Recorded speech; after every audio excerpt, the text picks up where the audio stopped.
जय हिंद। इस वीडियो में हम पढ़ेंगे आचार्य रामचंद्र शुक्ल का जीवन परिचय, जो कि क्लास 10 के बोर्ड एग्जाम के लिए बहुत इंपॉर्टेंट है।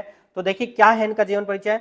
आचार्य रामचंद्र शुक्ल का जन्म सन 1884 ईस्वी में बस्ती जिले के अगोना नामक गांव में हुआ था। यानी कि आचार्य रामचंद्र शुक्ल का जो जन्म हुआ था वो सन 1884 ईस्वी में हुआ था और कहां पर, बस्ती जिले के अगोना नामक गांव में हुआ था। ठीक है, क्लियर।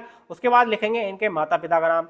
इनके पिता का नाम चंद्रवली शुक्ल तथा माता का नाम विभासी देवी था। यानी कि इनके जो पिता का नाम था वो चंद्रवली शुक्ल था और माता का नाम विभासी देवी था। ठीक है, इस प्रकार से आप बोर्ड एग्जाम में बीच बीच में ब्लैक पेन का यूज कर सकते हैं, जहां पर हमने कलरफुल पेन का यूज किया। ठीक है, उसके बाद शुक्ल जी को बचपन से ही पढ़ाई लिखाई में बहुत लगन थी। यानी कि आचार्य रामचंद्र शुक्ल जी को बचपन से ही पढ़ाई लिखाई में बहुत लगन थी। इन्होंने घर के स्वाध्याय से हिंदी, अंग्रेजी, संस्कृत, उर्दू, फारसी आदि भाषाओं का गहन अध्ययन किया।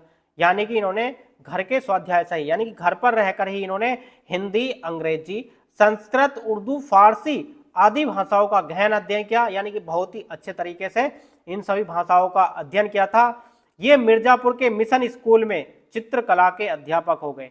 यानी कि शुक्ल जी जो हैं वो मिर्जापुर के मिशन स्कूल में चित्रकला के अध्यापक हो गए और अध्यापन का कार्य करते हुए इन्होंने अनेक नाटक, कहानी, कविता, निबंध आदि की रचना की। यानी कि इन्होंने अध्यापन का कार्य करते हुए नाटक, कहानी, कविता, निबंध आदि की रचना की। इनकी विद्वता को देखकर इन्हें हिंदी शब्द सागर के संपादन कार्य में सहयोग के लिए काशी नागरी प्रचारणी सभा में बुलाया गया। ठीक है, यानी कि इनकी विद्वता को देखकर, यानी कि ये इतने विद्वान थे, इनकी विद्वता को देखकर इन्हें हिंदी शब्द सागर के संपादन कार्य में सहयोग के लिए काशी नागरी प्रचारणी सभा में बुलवाया गया।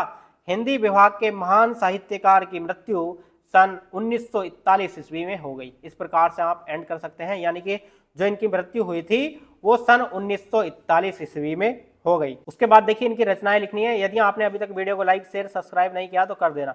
देखिए इनकी रचना है, इनकी महत्वपूर्ण रचनाएं निम्न है। निबंध देखिए इनकी क्या है, चिंतामणि, विचार भी थी, और आलोचना है इनके रश्मिमांसा त्रिवेणी। इस प्रकार से आपको 2-3 इनकी रचनाएं लिख देनी है, आपको एकदम फुल मार्क्स मिल जाएंगे।